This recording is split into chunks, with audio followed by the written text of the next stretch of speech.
Welcome back to the Charismatic Voice. I hope you all have tea and a snack handy because today's analysis is going to be a long one.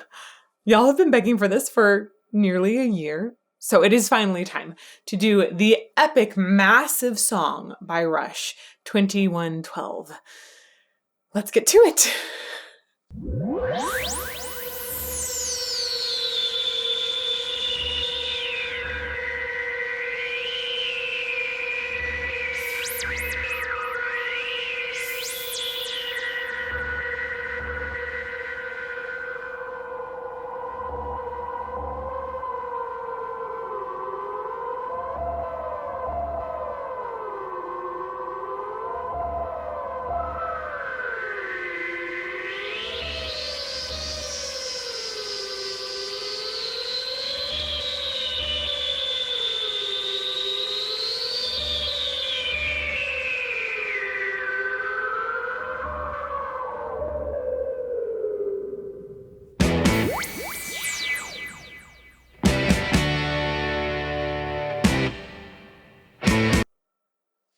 So I think that this is essentially the intro of the song. I was really fascinated when reading a little bit about this song ahead of time, that it's essentially broken up into, I think, 7 movements, which is really, really, really cool. Something I dig about Rush is the complexity of their composition. So this is very exciting to me. I think it was so fascinating that they chose to put lyrics up on the screen to read. They weren't sung. They have a singer, and normally when you have a story, you sing the lyrics. So it strikes me as such a bold and strong decision to have those lyrics up there and not sing them. Additionally, the synths, they sound like several different types of sirens going at once to me. It was just fascinating, like very almost anxiety striking. So we're gonna go back to the beginning. Yeah, let's go back. Also, that initial sound absolutely made me think of the electrical parade in Disneyland, the beginning of it specifically.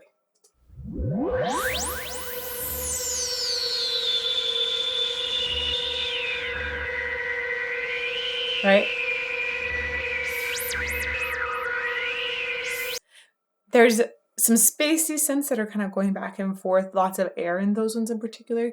The siren-y sounds will often have a little bit of pitch bend in them, but not go fully to a note. There's ones in the background that sound like they're kind of hovering around a note a little more than others. There's another one in there that sounds very ambulance-y. It's a combination of a siren in a fire department, an ambulance, and a siren from somebody breaking into a jewelry store.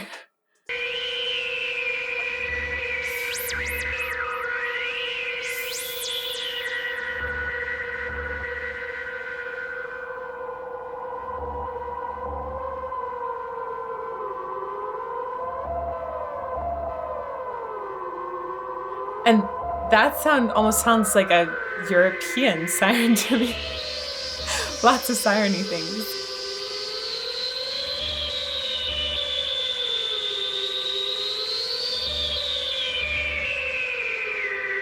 So curious what this something is that changed it all.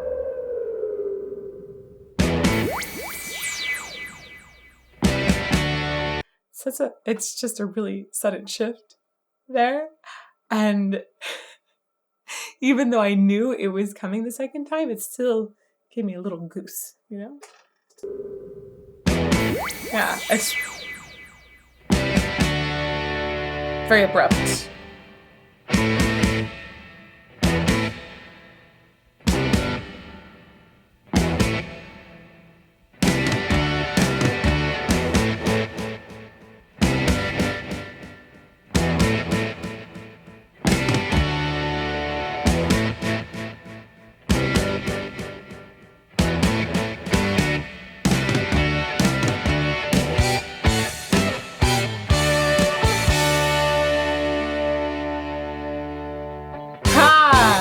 Nice!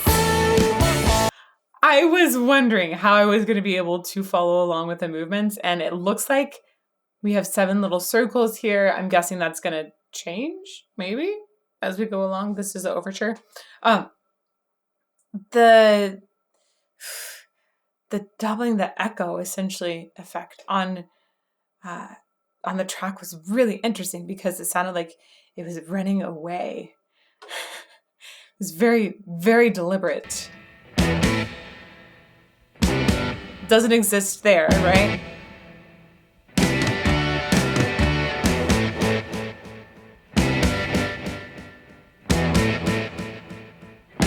And so one of these times it goes back and forth and bounces back and forth between different sides of my headphones. And one of these times it sounded like it was running away to the left of the sound. So as it is doing that echo effect, they're changing the placement of it. It's really fascinating.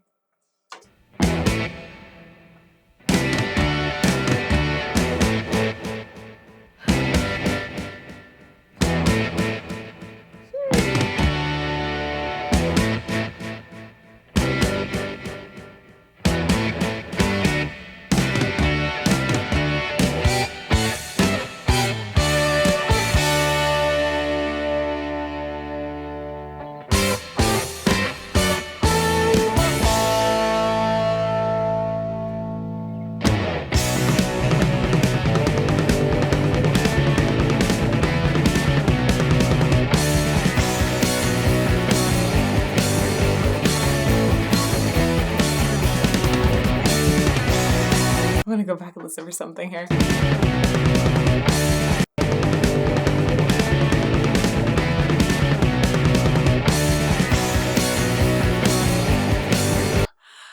So fascinating that this sort of motif was established by Neil Peart on the drums first.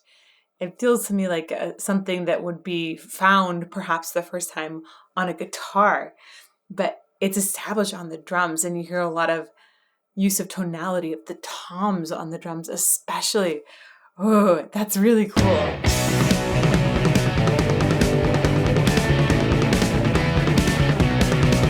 And it's the guitar is there as well, and going along with it here, but it's not predominant. It's clearly drum driven. Ha! That's cool.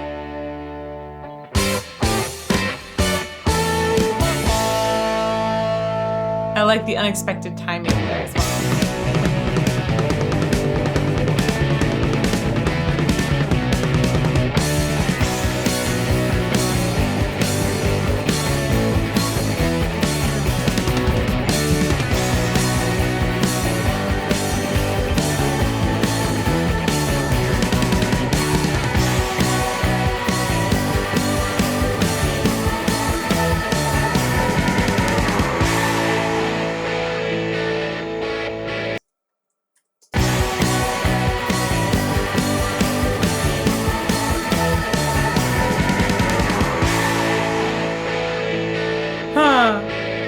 I think those are Geddy Lee's vocals in the background.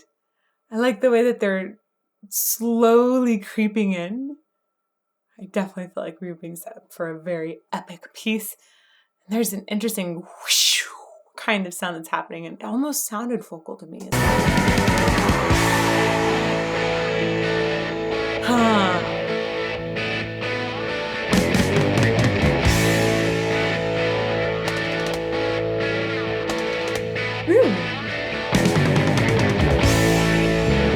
I really like the way the drums are recorded on this.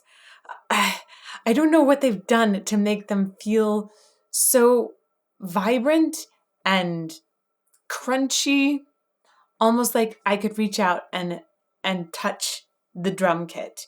But right there, I think I heard some sticks on the rims right there, and it feels just so tangible. It's great recording of that.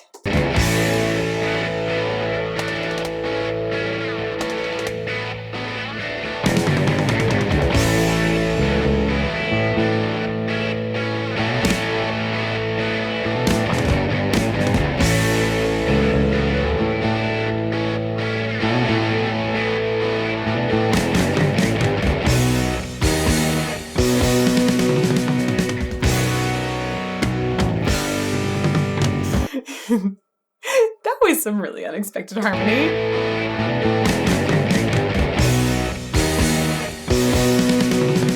Yeah, totally unexpected. It's like they did an abrupt key change. And then into minor. Whoa.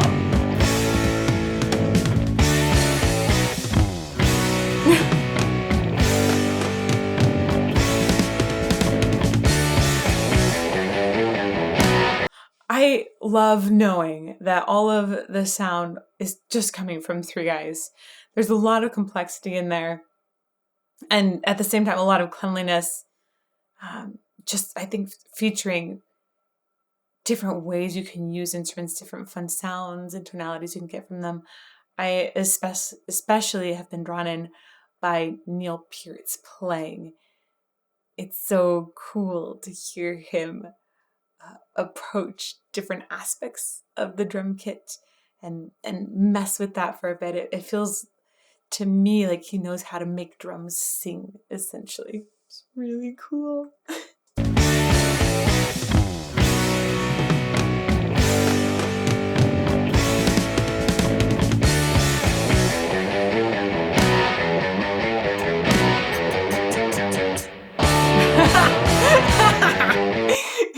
I like that setup for an expectation, and then they're like, ha ha, gotcha. They totally got me.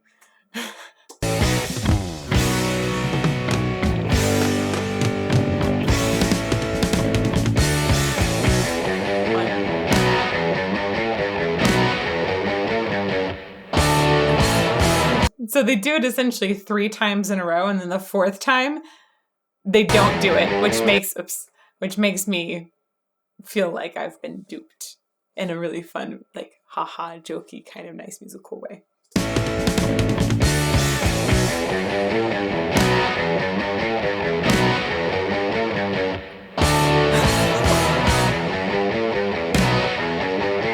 That's musical humor. Good.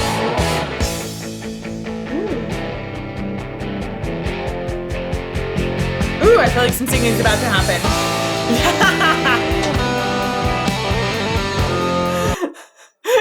The way that they set that up, it felt like we're about to have this incredible melody come in. I thought I was going to get some beautiful, beautiful Geddy Lee, which I'm so surprised. A lot of you thought I was going to not like Geddy Lee, and you were all wrong. I really like what Geddy Lee does, and I think it is perfect for Rush. But instead of having Geddy Lee, we've got some other beautiful melody making.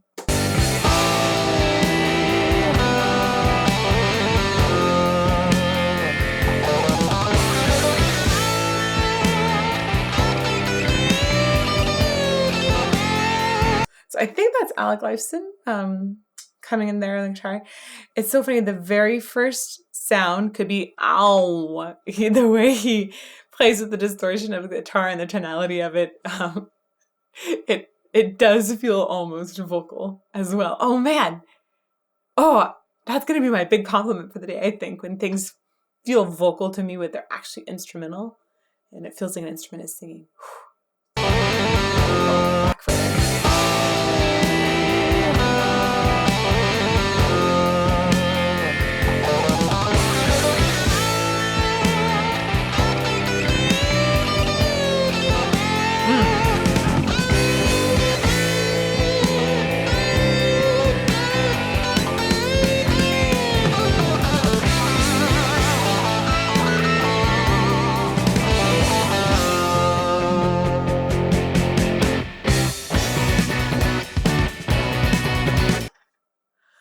I love the way that they make those sudden shifts, right? Again, really sudden shift. And it just feels like this should be a score to a film. Like I can see pictures running by or imagine things. I love that with music, when you have those sudden shifts, it leaves it open for us to imagine what story they're telling.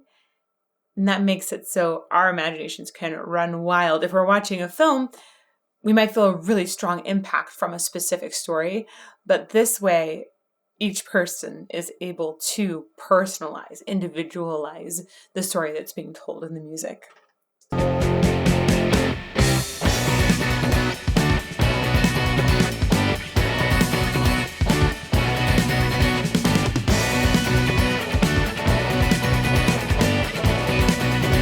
like that groove.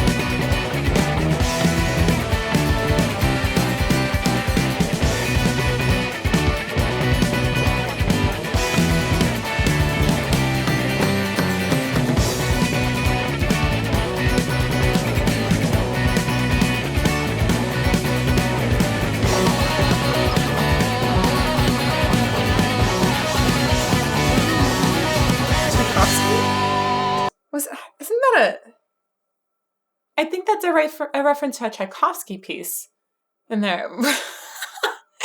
That was unexpected. Oh, that might actually be the overture. Man, I might be mixing up my classical music right now. I just was that was not expected. Left field. Enter. Fascinating.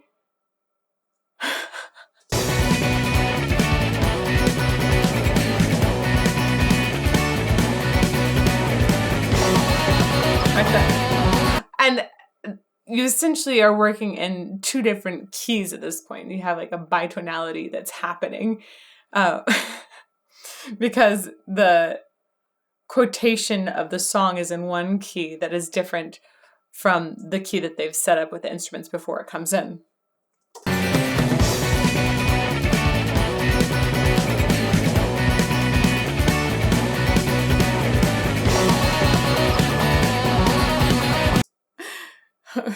One of the ways you can really hear it is there is a third in there that is raised in the quoted piece that makes it feel major, and the other the other instruments are hanging out in some minor room. It's a little jarring, not gonna lie, but I think that's the intention.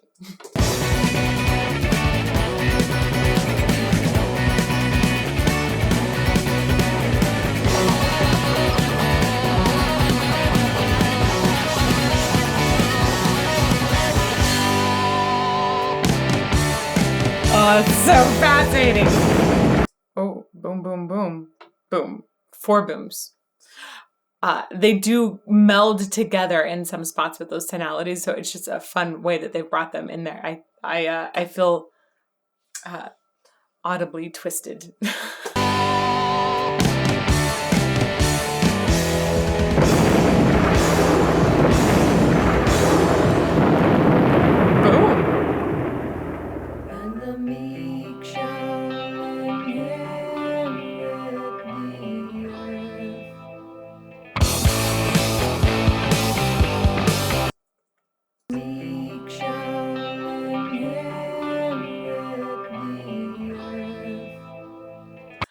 Interesting. I think that Geddy Lee is doubled here. I have him more present in the right side, and in the left I hear him as well. But it sounds like the closure to earth is very slightly different on the timing.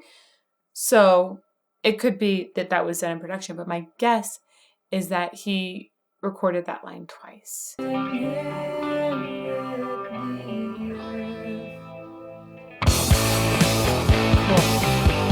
Oh, second movement.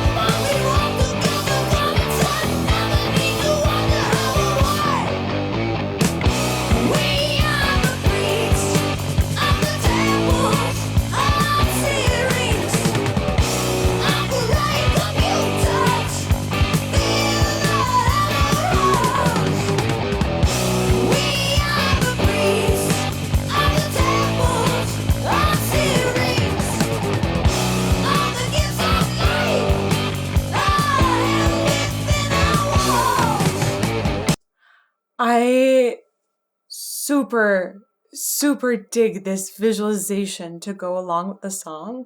So cool. It's like a comic book strip, essentially. Very, that speaks to my nerddom, and I like it.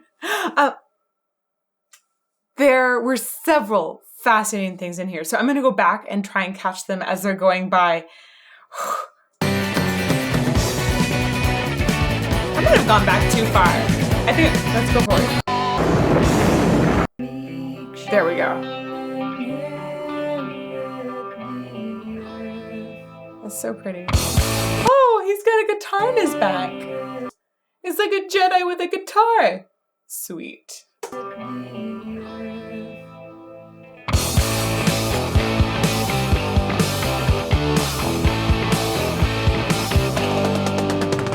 Ah, you'll hear it again.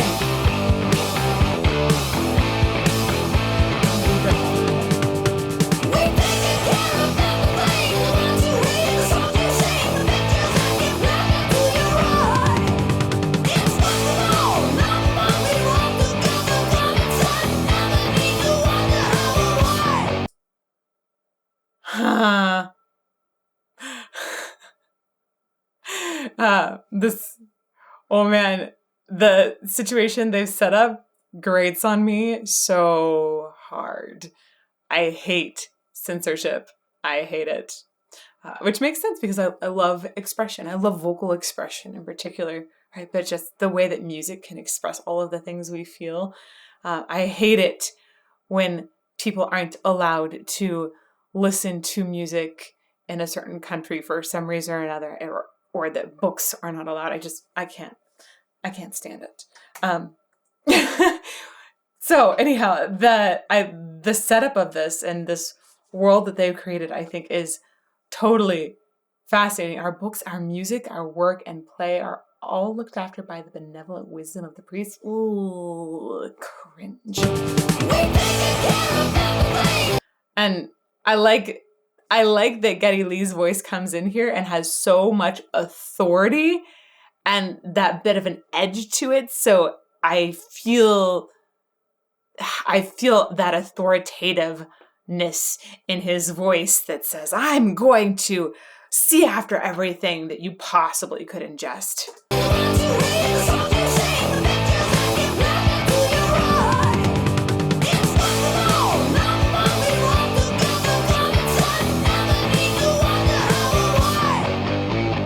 You should always wonder how and why.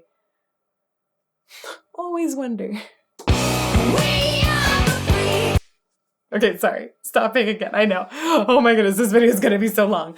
But when I was going over a little bit of the backstory of this, the word syrinx popped out to me. And I was like, wait, no. Syrinx? Really? For me, syrinx is a bird's larynx. That's what birds have in there. That's their voice box. That's how they make sounds. So I got so excited and thought, oh, maybe there's going to be lots of birds that sing in this video, right? Or maybe the priests worship birdsong. No, I think that they're probably talking about this. I think it was in Greek mythology. There was a nymph that was named Syrinx and eventually became Pan pipes. It had to do with Pan in there as well. Anyhow, the temples of Syrinx, I believe, are not referring to a bird's voice box, but they should.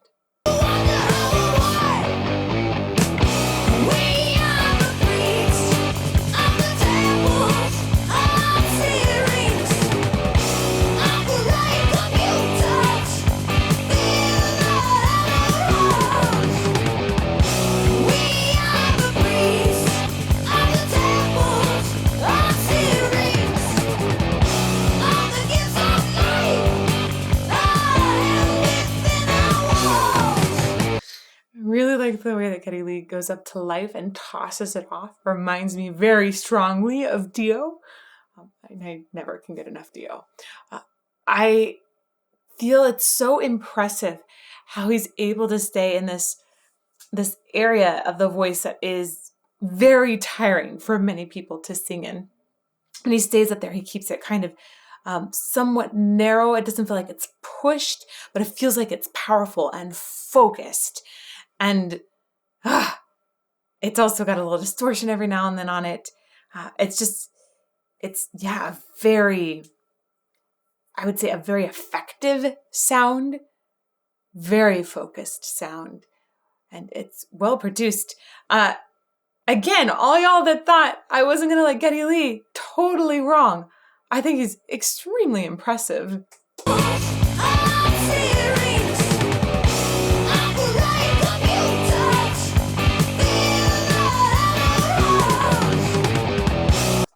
It's partly in the way I feel like he's mixing in some of the upper register of his voice that helps keep it a little lighter and overall texture without losing edge and power at the same time.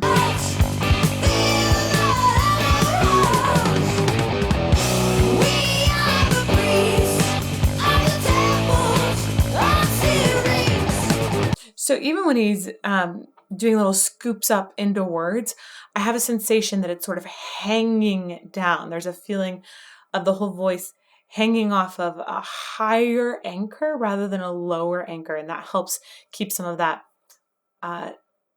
weight that can be disturbing off.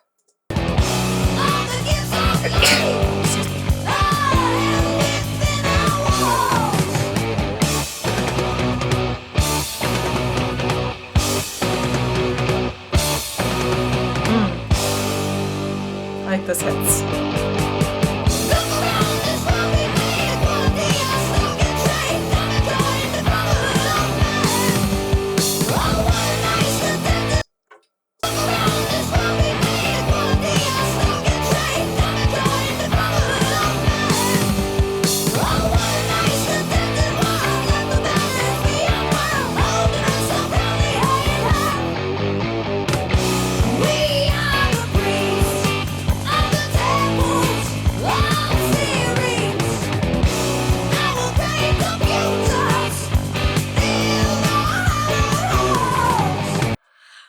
It's almost like I can feel his teeth rattling in the sound. There's so much forward focus. And then at the same time, I mentioned that hanging kind of feeling.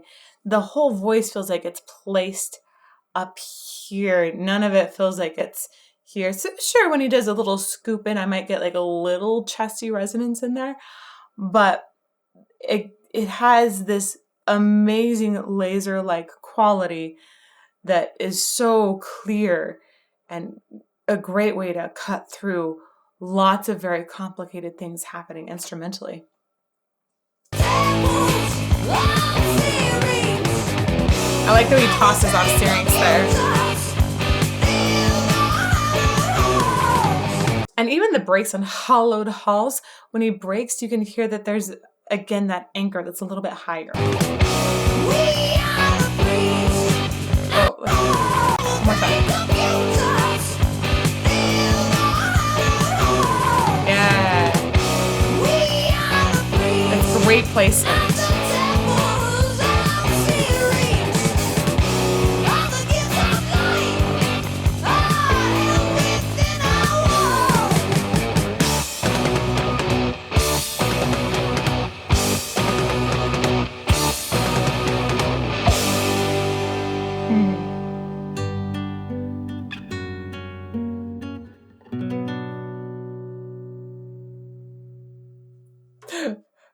I think that's the ending of that second movement, and it was just so pleasant, right? So acoustic all of a sudden.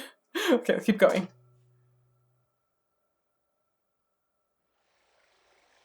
Water?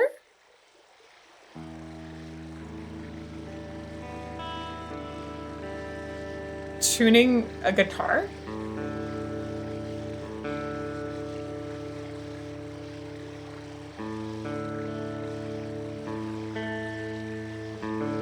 Swing? Go.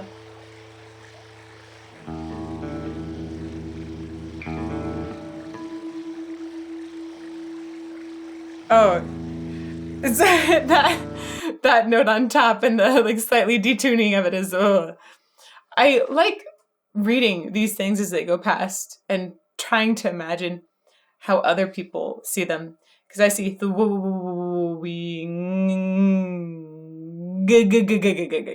right? It's so much fun to think, oh, why did they put that many W's or that many I's in Sergi's? Anyhow, phonetics.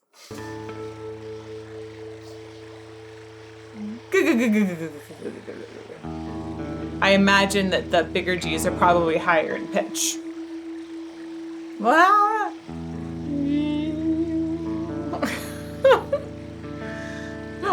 Oh, it's the remaining G's of the thwing.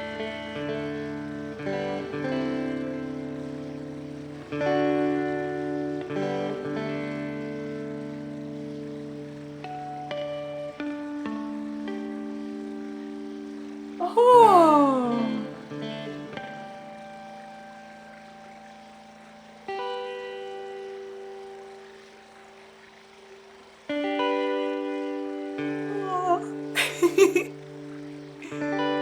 I love that face. That face in the third panel there is such a great expression. Music, you found music.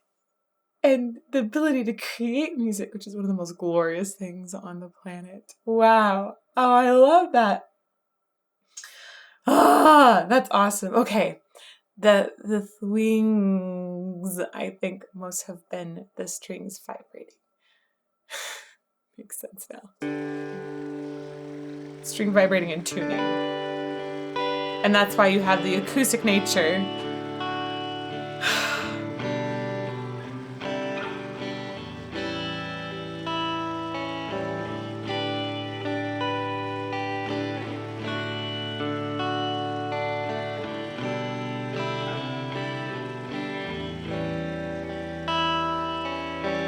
Oh, I have a bad feeling about this.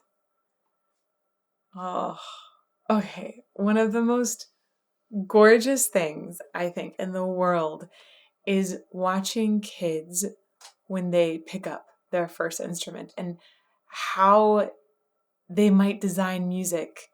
It's fascinating. If you ask a young child to compose, it isn't uncommon that they don't write with a normal time signature, or they don't follow the rules of harmony that we've established over centuries.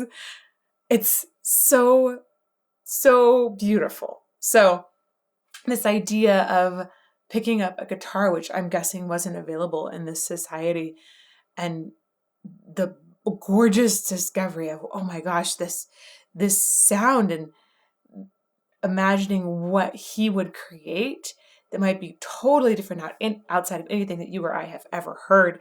It's really, really exciting to me. I love it when people start creating without having a preconceived idea of what should be created.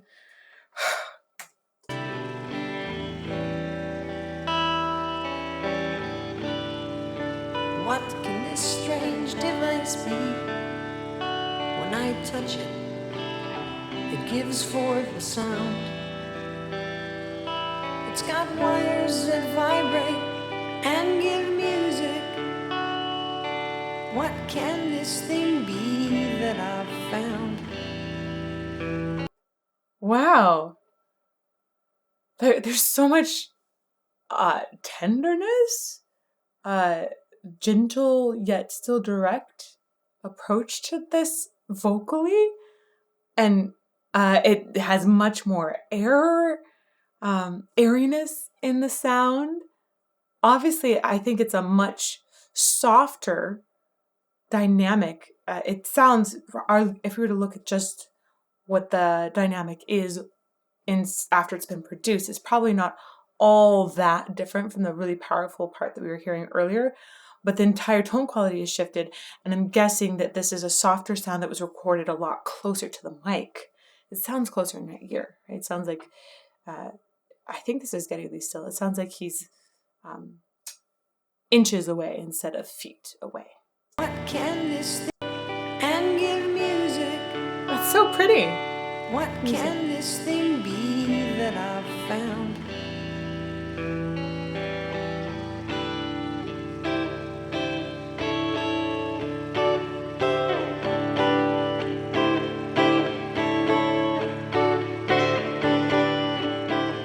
Hey, speeding up tempo.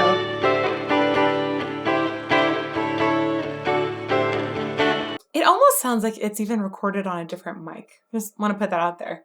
I'm really curious about the recording setup for this versus the earlier song.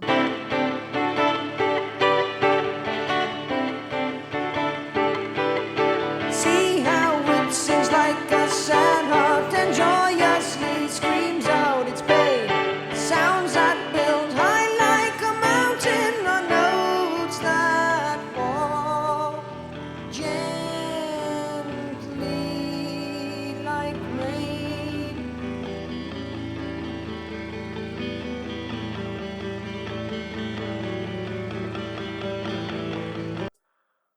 That part's really cool. Oh, I'm gonna back further. See how it sings like a sad heart and joyously screams out its pain. Sounds that build high like a mountain on notes that... I love the way that he contains high within this overall phrase, and of course takes the pitch higher. It makes sense with the lyric, of course, but it doesn't feel like it's bounced outside of this general rainbow arc of the phrase, essentially. And as a result, when he goes high, it doesn't actually feel that high. It doesn't feel like he's stretching or straining for it. That also has to do with the setup ahead of time, making sure that he's already in that higher position. So when he gets there, he's not making a bunch of shifts. You don't want to, immediately shift into fifth gear once you get to the very, very top speed you possibly can go. It's nice to not have these rugged gear shifts, essentially, when you're singing, especially. You want to smooth that all out. So there's a preparation that can happen ahead of time where you have like the space of the highest note in the phrase already prepared. So when you get there, it feels like it's all beautifully connected. It's really, really good connection and great setup. And again, beautiful placement. See how it sings like a sad heart and joyously screams out its pain. Great pocket the whole time. High like a mountain on notes that fall gently. I love the slide there. Like rain.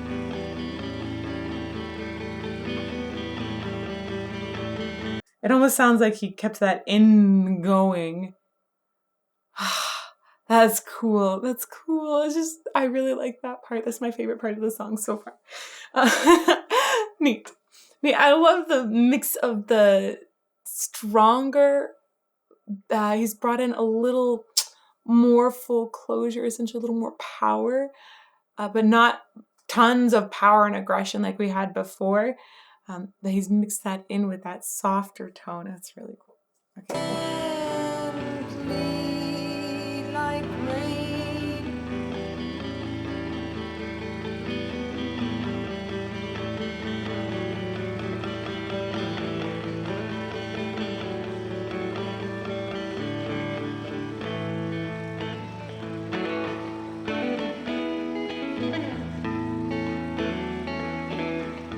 I imagine the guitar is this man learning how to doodle. This new wonder.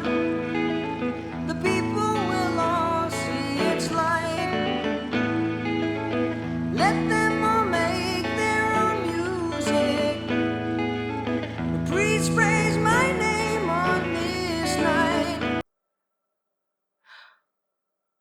The image here in the bottom right seems like it echoes the image that was first seen, where I said it looked like a Jedi with a guitar, except for he's not in his Jedi cloak, and it feels much more open, and like I think the buildings were crumbling in that first picture. It's very interesting juxtaposition there, and definitely has a major feeling behind this idea of, oh, I'm going to share this, and yeah, I don't think that's going to go well. Let them all make their own music. The priest praise my name on this night. Love his connection.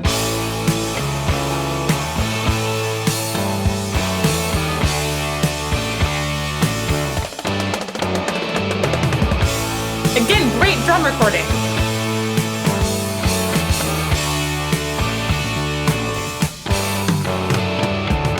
I know it's most unusual to come before you so, but I found an ancient miracle I thought that you should know. I love the ooh vowels in his voice. I know, the little tiny things that are so beautiful. But usual, unusual, the way he leans into the ooh of ool at the end is really cool. Unusual. Definitely, you have a diphthong happening there. And those words are the last sound is often combined. Wool. It just I like the way he lingers on the front. Ooh, ooh, oh. I know it's most unusual. It's a beautiful ooh vowel. So nicely aligned. So, but I found an ancient miracle. I thought that you should know. And notice I think he knows that ooh vowel feels good in his vocal tract. And so when you go to should, most people sing ud with a little more opening in the mouth. Should. And he goes should, like it's more close. Should, no?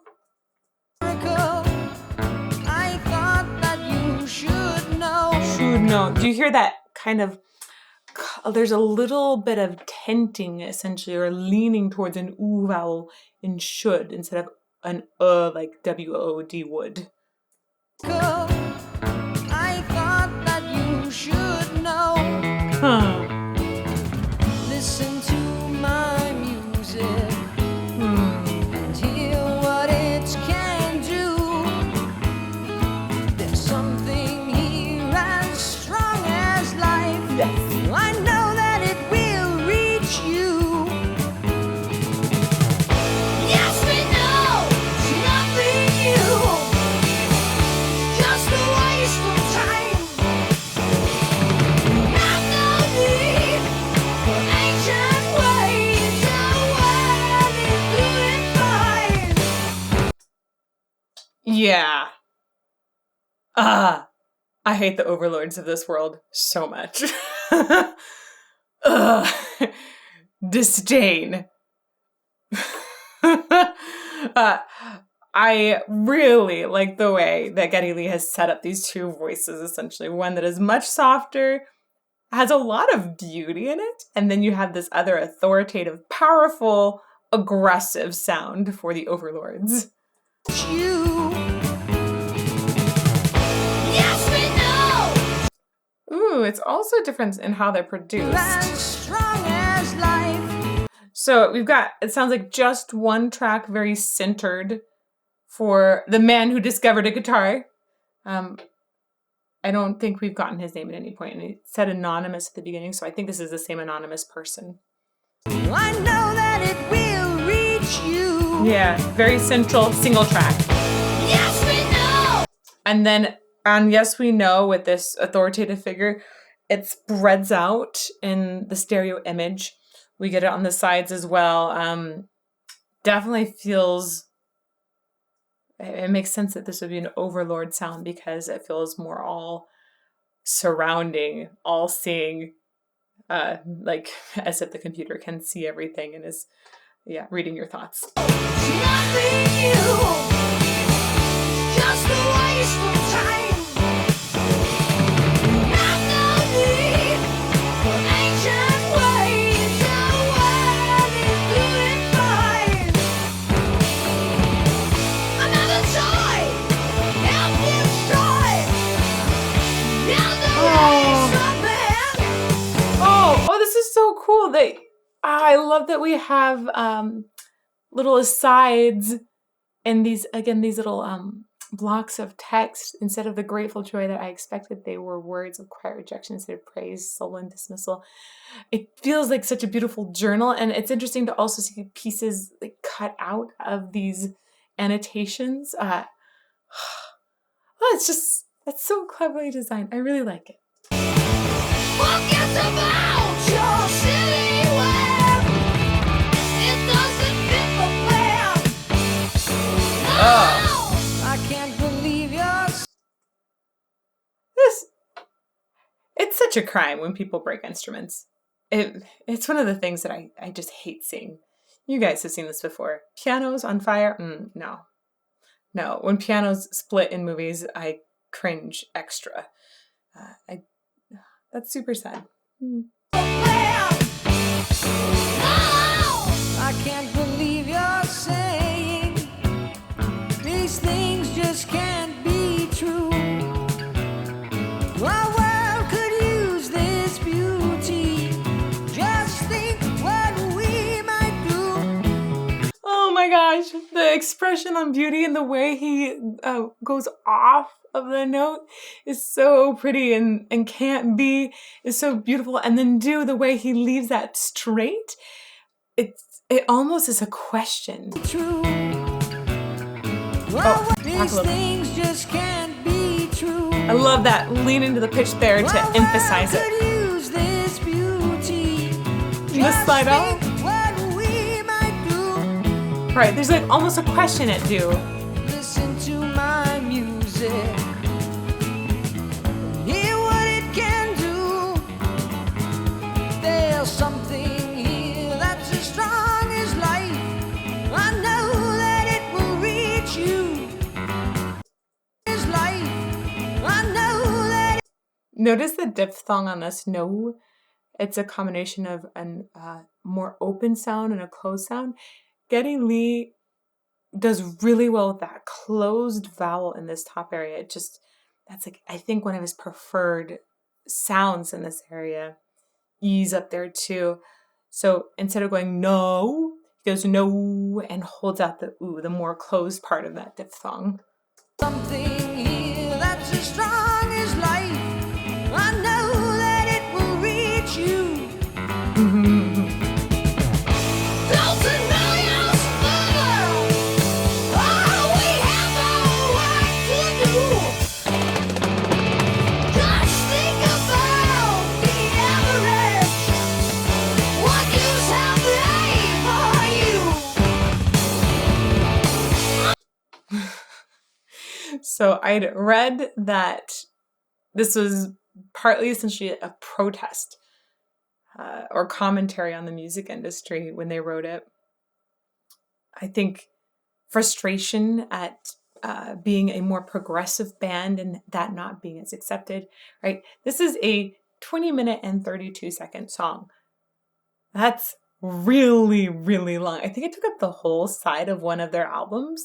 It's cool. I think that's cool, but I can see why a record label or the music industry wouldn't like that as much. There's all kinds of marketing reasons why, but sometimes you need to just create, and they made something awesome. So while maybe they didn't like that as a general standard, it's always good to be open to new standards. So I totally see how this might be commentary on their distaste for that standard and for lots of standards in the music industry that they wanted to break and recreate.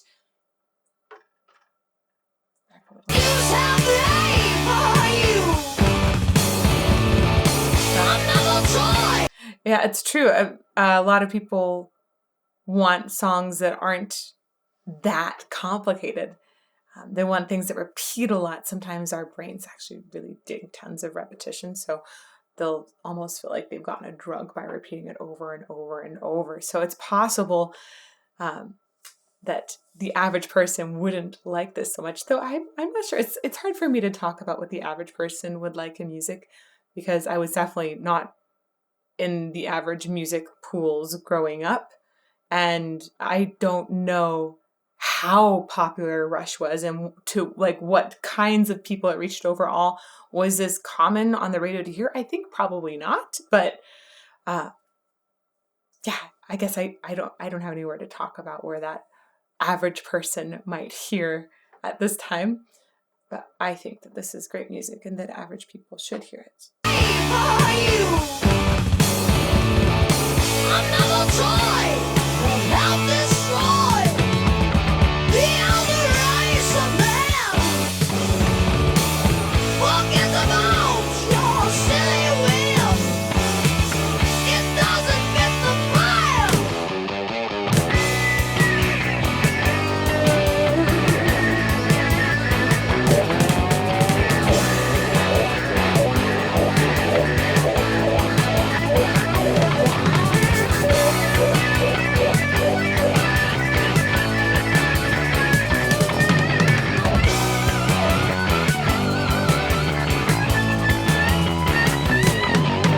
There's so much wah wah in this solo happening. It's really fun. I feel like there's some snark in the guitar as a response.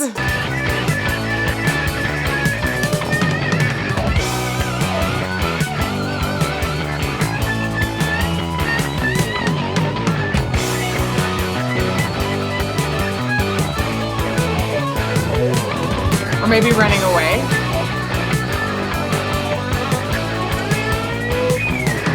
Ooh, that was a cool sound. That was a cool sound.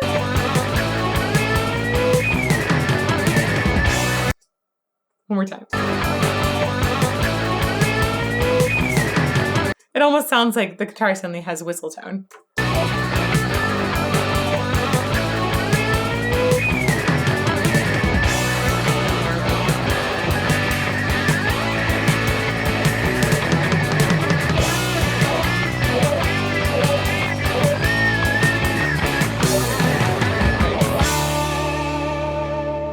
Ooh, part 5.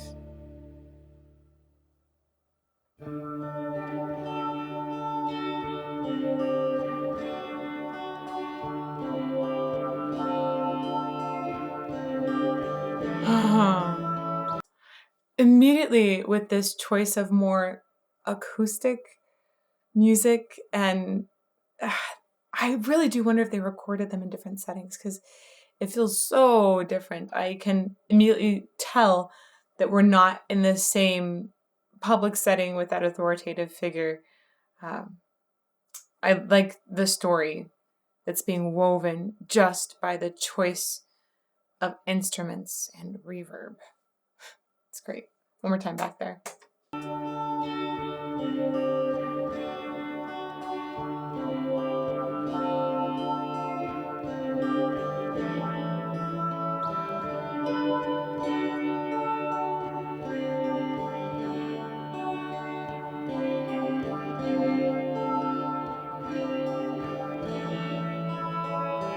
I wandered home through silent streets and fell into a fitful sleep.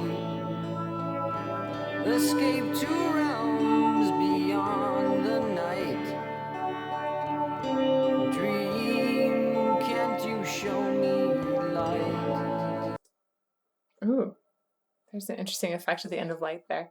This is so cool how they've done the text and made it black as he's starting to dream, as if it were the night and is fading away there. And I just love the tenderness and the direct storytelling quality of Geddy Lee's voice here. One more time, right back there. I wandered home through silent streets. Vibrato's really nice too. Fitful sleep. Just a little bit. Escape to realms beyond the night. Dream, can't you show me light? I like the way on Dream that he moves up and increases a little bit of the intensity. Like it's really longing for the dream to help. Dream, can't you show me light? Singing through the M is very nice there too.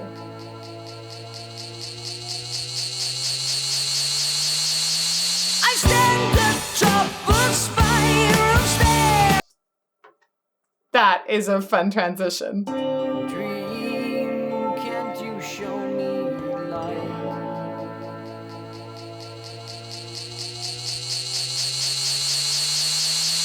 I stand at top. The pitch bend up and the feeling of speeding up and the picture zooming in, all of it is just wild. Show me light.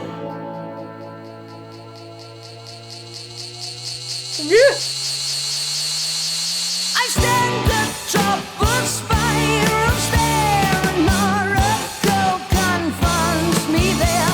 He leads me on light years away through astral nights, galactic days.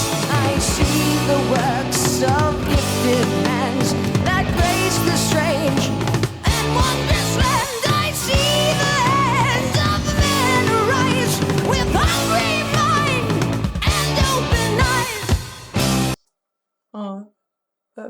cool. I like this story a lot.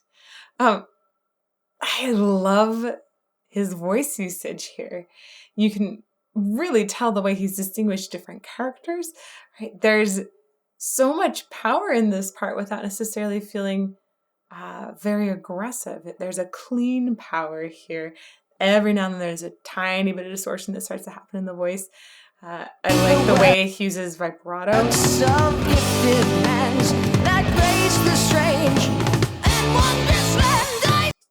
You hear it come in, and it's actually very, very quick vibrato, and it feels very excited.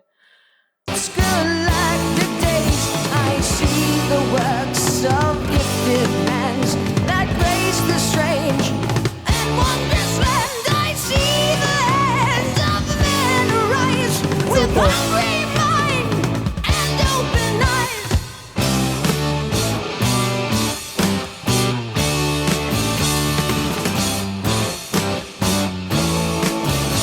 They left our planets long ago. The elder race still learn and grow. Their power grows with purpose strong to claim the home where they belong. Home to tear the temples down. Home to change. Ooh, really interesting reverb and shifting in the space where his voice was on change. I'm just thinking as he's going along, wow, endurance on this is great. I think that now for the album, I think that they've probably recorded this in different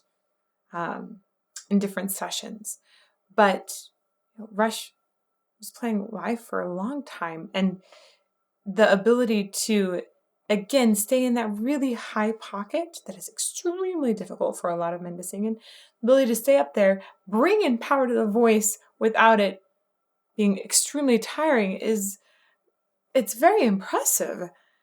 The pocket that he finds and doesn't leave is consistent. It is very useful. He's able to bring a tender sound, a soft sound into it.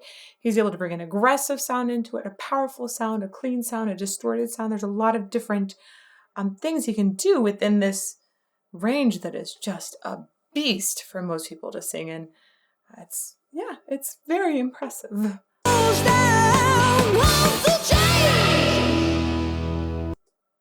So interesting the way they did this like echo reverb that was different.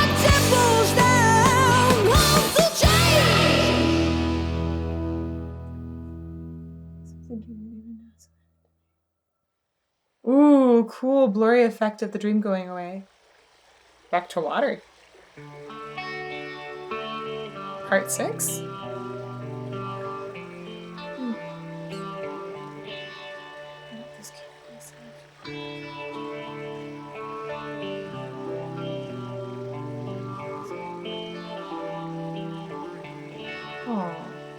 The sleep is still in my eyes. The dream is still in my head. I heave a sigh and sadly smile and lie a while in bed. So pretty. I gotta say, I'm a little sad that the result of this is I'm gonna go by the waterfall and be really depressed all the time. There's so many things in the world that can create music. It doesn't have to be a guitar, right? You can find pots that make different tones. You can find glasses, fill them with water, make different tones. There's so many things that can be musical, and everyone has a voice. So I wish the result was that the music blossomed, and now there is no way you can hold back this person's newfound creativity. I heave a sigh and sadly smile and lie a while in bed. It's so beautifully sung. I wish that it might come to pass, not fade like all my dreams. Just think of what my life might be in one That's a crazy jump up high. Crazy. Also, his voice is able to be so sweet. And then so edgy. I wish that It's beautiful. It's got a mellowness to it. not fade like all my dreams. And such specificity. Just think of what my life might be in a world like I have seen. I don't think I can carry on this cold and empty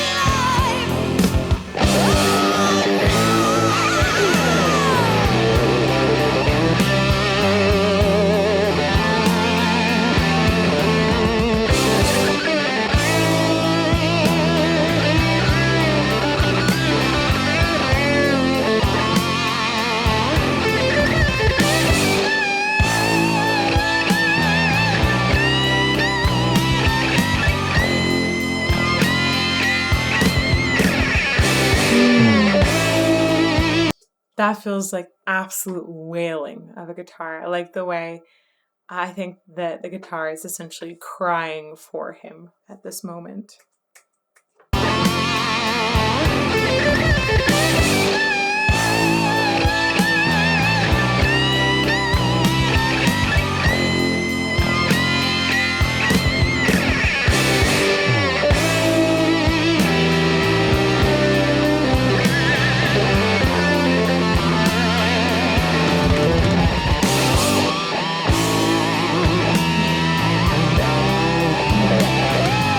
That sounds like moaning.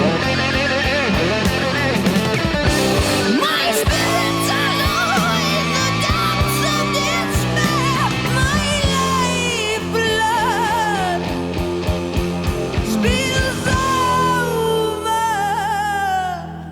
Oh, wow. Wow. The way he expressed over and the both having the shiver in the voice and the slide down and the hollowness that started to come in there. Beautiful. Blood spills over. Wow. One more time. That's great.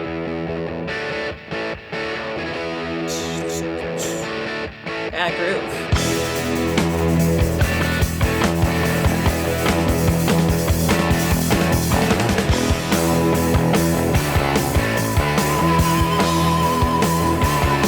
That's a cool synth sound.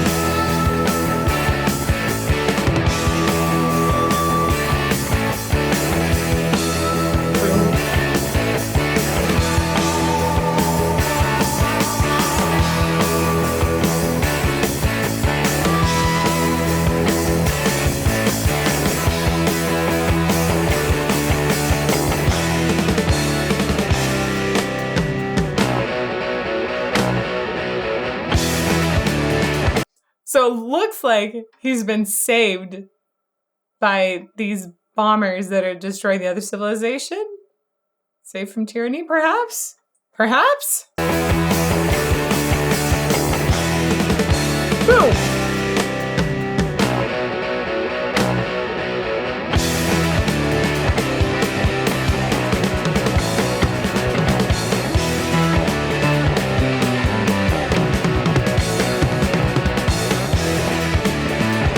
That's a really interesting groove as well.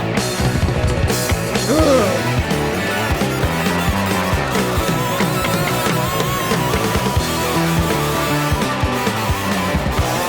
The movement of that sound from right to left sounds like a meandering bomb.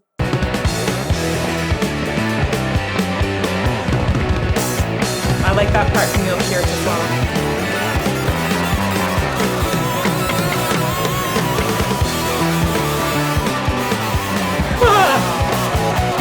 Whoa.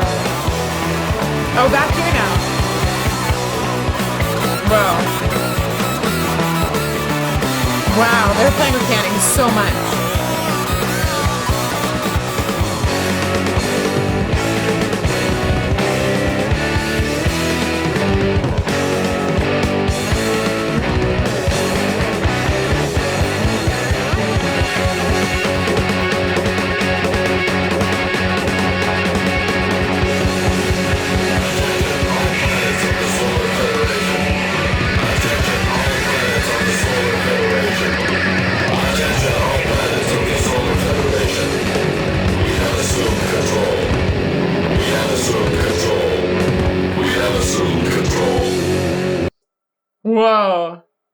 Okay, so we went from one authoritative state to the next, but hopefully this one allows for freedom of expression. Right? It's interesting how there's definitely hope in all of the artwork here. Oh, but at the same time, it's like, oh, I hope that this next government at least allows this idea of assuming control, assuming control, assuming control. Like, can't there just be a situation where you're not controlling people, where you just let them live?